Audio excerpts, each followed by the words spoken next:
Oh man, beautiful weather. Yeah, let's go. Got a blast. What does this do? Whoa! Oh my god! Oh! Wow! Damn! Wow! The power. Alamoto here. You know, I've not uploaded in a while, but that's okay. Got big news here. But before we get into that, I want to talk about a certain subject today. And that's going to be the cost of owning a motorcycle. So now, you know, this is a really popular topic in terms of like new riders, potential riders that are not sure of how much a bike would be if they decide to do it. They think it's expensive, or they think it's worth it, you know. So they try to go out there and ask or wonder if it's even worth owning a motorcycle. Now, in terms here, I live in California, Southern California. Beautiful riding weather all year round. The cost of owning a motorcycle is going to depend on three things: on where you live, your age, and the most important part is what kind of bike are you planning on getting. So now, for example, I'm riding on a 2002 R6, and that's, you know, it's a sport bike. I'm only going to be 20 years old, and I live in Southern California. Now, to insurance companies, what does that mean? Well, for insurance, they don't look at engine size. They look at pretty much the amount of cylinders that an engine has. So, for example, my R6 is an inline 4, so it has 4 cylinders, and to insurance, that's considered very fast. Even though there's a lot of inline 4 bikes, they're like pretty slow, you know. So, but that doesn't mean it's a super sport. So, like, for example, if you had a standard bike, like a naked bike, it's gonna be a lot more cheaper. Look at this idiot.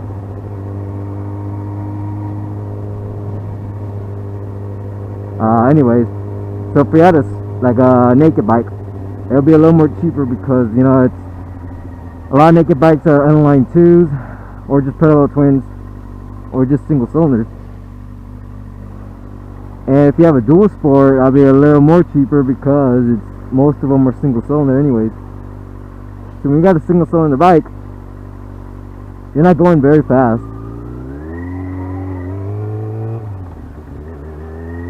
But in an inline 4 like this, you can go pretty fucking fast.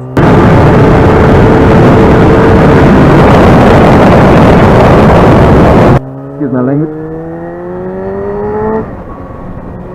So that's why insurance companies look at, you know, the amount of cylinders. So if you're getting a cruiser, that's a little more cheaper on your hand, because a lot of cruisers are V-twins, and, you know, those are 2 cylinders, and generally a lot of the population that have cruisers are not out doing stupid things. So because generally the public, the people that get, you know, bikes like the R6 or Ninja 600s or CBRs, 600s, double Rs, you know, those guys are doing, a lot of them, like younger, pretty much the younger generation, like my age, would be doing stunts on the bikes, you know, speeding and getting into a lot of accidents. So, and because of the fact that you could buy a super sport like this, those are going to be pretty pricey because they go fast, so they're more likely to get in accidents. It all depends what kind of bike you're interested in. If you're interested in a cruiser, if you're interested in a sport bike, if you're interested in a dual sport, or even a scooter. If you want a scooter, that's actually really good because they don't even go that fast. They're just for city use. For me, I bought this bike 5 months ago. It's my first sport bike, and all I ever owned were cruisers, varying in different sizes. So when I had a cruiser, say my first bike was a 1981 Yamaha XJ550 Maxim. You know, that thing was pretty old, around like 35 years old now. And I've only paid $35 in insurance in that thing. You know, and maintenance wasn't that big of a deal. It wasn't that fast of a bike. I think its top speed was 85 miles per hour, or so it said in the speedometer. And you know, I never went that high anyways. I just commuted around town. And since it was so old, they just put liability in it. So $35 per month. I mean, and I bought that bike for $1,300. That's my first bike. It wasn't very good. I did spend a lot more on oil than I did on anything else, because that thing leaked oil and it burned oil. So that's why, and I had to get rid of it because I just got tired of it, and I overgrew it. So then I got myself a 2008 Suzuki Intruder 1400. I turned that into a bobber, and the displacement was so high. You know, as a second bike, I was scared of that thing. It had a lot more torque. It was different, but yet, and it was fast. It was fast to me. It had a lot of torque, but insurance wasn't even that much. I was paying insurance. I was paying $75 per month in insurance, and that was through Geico. So when I had that bike, I bought it used, of course. The mileage was unknown.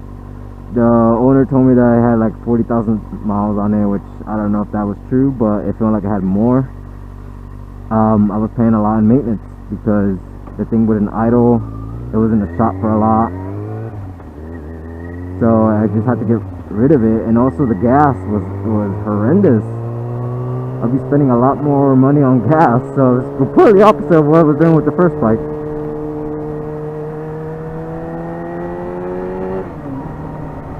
So, and I'll be like refilling gas tanks every 5 times a week. So that's a lot of money.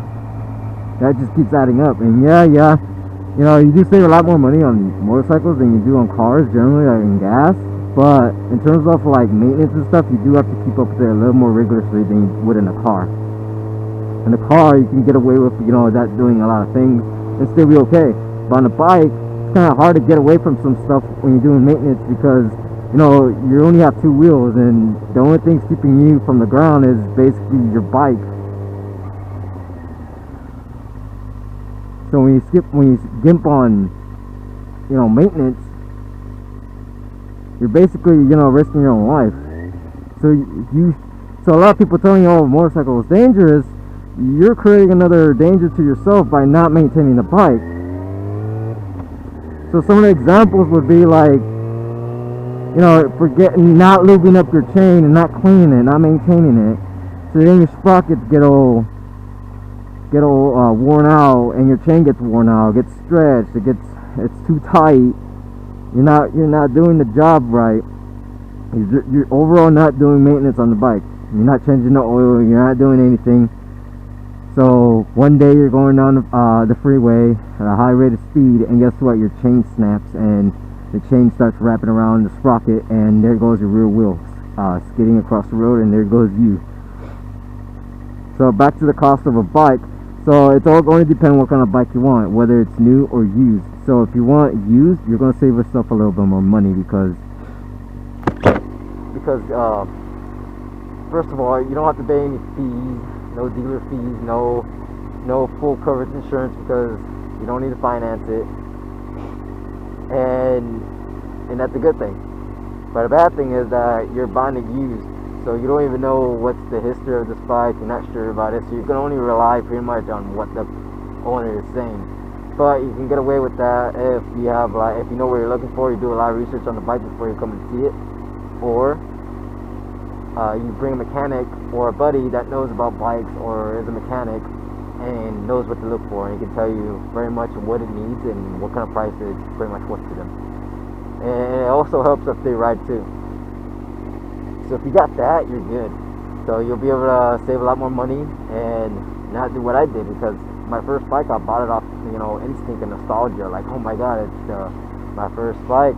Can't wait. I can see myself riding it. It's just, I wanted a bike. I was so impatient. It was a bad idea. So you kind of have to like weigh in your options and what you want to do. And I have liability on this bike, and the reason why I chose liability is because, you know, it's an old bike. You know, it's already like 19 years old, 20 years old now. It's not worth trying to get a full coverage on a sport bike, especially here for my age and me being below 25. If you're 25, you're better off. But if you're under 25, you're gonna have to take note that if you want to buy a sport bike, or a super sport for that matter, any like a 600, just take note that it's gonna be a little more expensive, because your age, insurance already knows what you can do with that bike. And generally, it's, you know, you can do stunts on it, you can speed with it, you can get into accidents with it, because the main part of you know, the leading cause of accidents for sport bike riders or new riders in general is taking a corner too hot. And that's anywhere within, like, you know, the city streets. Or but that's another thing too, like, buy the proper bike for your size. If you're like 6 foot and above, or just too tall in general, get a bike that's gonna fit your needs. Like for example, on the Cruiser, you want something a little more heavier if you're that big, because you have longer legs, and if you get a small bike, you're gonna be very uncomfortable, and you're gonna look pretty funny on it too. But if you get a sport bike, you know, a lot of sport bikes are pretty tall in general. They're pretty tall. For example, mine's lowered. I guess the owner before me lowered it. So he lowered it, and for me it's fine. But if it wasn't lowered, I'd still be okay. I'm only 5'7", so I'm not that tall compared to like a lot of other people and what's like considered like above average height.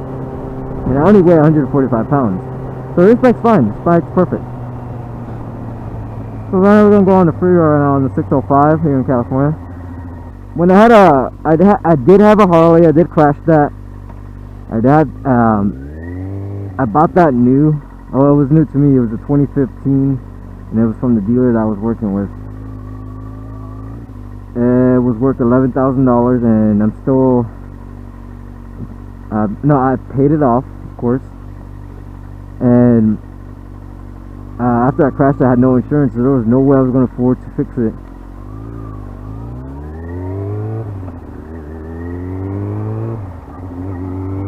So I just got rid of it, sold it for $4,000. I already knew I was going to lose money on it. There was no way in saving it, and there was no way I could afford to fix it, because there were some transmission issues. Talk about Harley, right?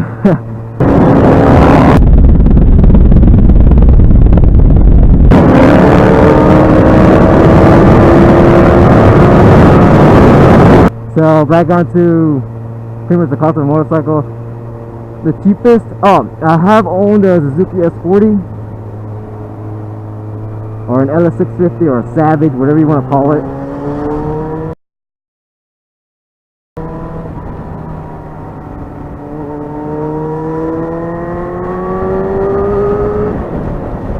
I have owned that, and it was pretty cheap. I was only paying like 45 bucks on insurance. It only had one cylinder. It was reliable. It was cheap. It was just a commuter bike, but it can't handle freeway speeds. It does go on top of like 100 miles per hour, which is pretty neat for a bike like that. I think that bike's pretty perfect for like a lot of riders. It has forward control, so if you're a little taller. $1,500 for that bike. It was used, of course. It only has 4,000 miles on it, which is perfect.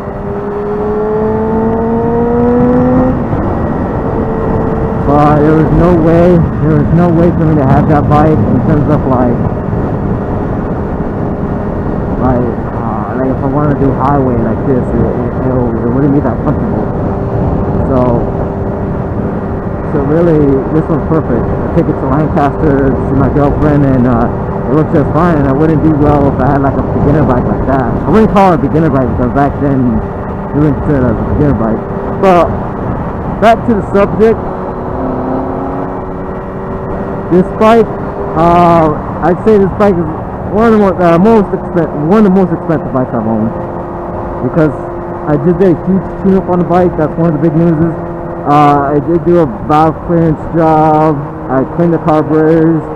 I synced the carburetors. I changed the cam chain tensioner, a new coil, new brakes, new brake fluid,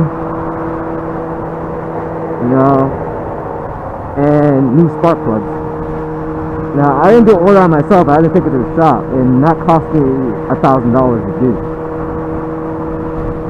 And you know, and the biggest portion of that job, that chunk of that amount, was the valve adjustment. Because valve adjustment, it does take some time, and they did it within a day. So I was great of them to do that. I got the bike back soon after. Just get a nice bike. Save yourself some money. Don't get a 600. Don't get a 1000.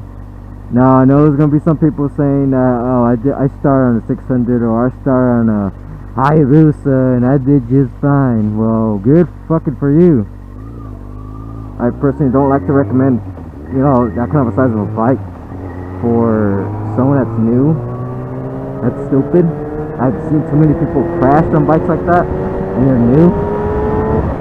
Even the dealer I worked with, they sold a Hayabusa to a 19-year-old kid. Like, I think he's 18 or 19. They like, he just barely got his license. But no, everybody, they just see a bike here. That's the thing about here in America. Like, if once you get your license, take a simple test and shit,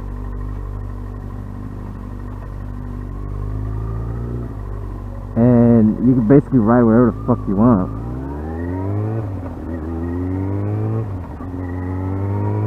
And over there in Europe, it's a lot more different. Don't correct me if I'm wrong, but over there in Europe, they do have a tier system where they have, if you're barely starting,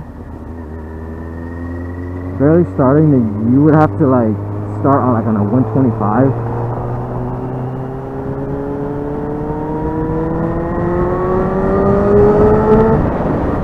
125 or something, and then like once, like maybe after a couple years or so, you could start off on a 250 and go up from there. And so I think that's a better idea.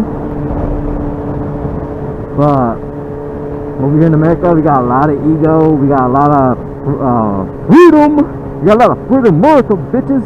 We got a lot of freedom and stuff like that, so might as well get down, you know. Hayabusa, my garage and shit. I only got my license for 2 months, and yo, man, might as fucking well, right? So that's the thing. If you want to save money, you want to save some money, get a Japanese bike. Get a Japanese bike that's really popular, like an RS, like, you know. But yeah, back to the subject again. What's the cost of a motorcycle? Well, it's going to be, depending on what it is, it's all going to depend really. It's all going to depend on your age, your sex, your location, and what kind of bike you want. For example, I'll break it down for you just simple. If you want a good, nice bike to get around with, get a cruiser. Get a cruiser. You know, save yourself some money, enjoy the ride, learn how to ride first. Once you learn how to ride, you get a lot more experience within riding, then you can get yourself in a sport bike or something, you know, something of a sport, yeah. So this is Automotive here. I'll see you guys next time. If you got any comments, if I do get any, I don't know, I don't have that many subscribers, but if I do get some comments, let me know what you think and what do you want to listen to. I'm down for any subjects. You want to talk about the sky? You want to talk about the road? You want to talk about my bike? You want to talk about my shoes, gear, advice? Let me know in the comment section. Like this video, share it, like it, share it with your fish, share it with your girlfriend, share it with your boyfriend, share it with your cousins, your aunts, your uncles, the wall in your house, you know, the dog that annoys you in the morning, shit. Tell them about me. This is Alamo here, and I'll see you guys, alright? Peace out.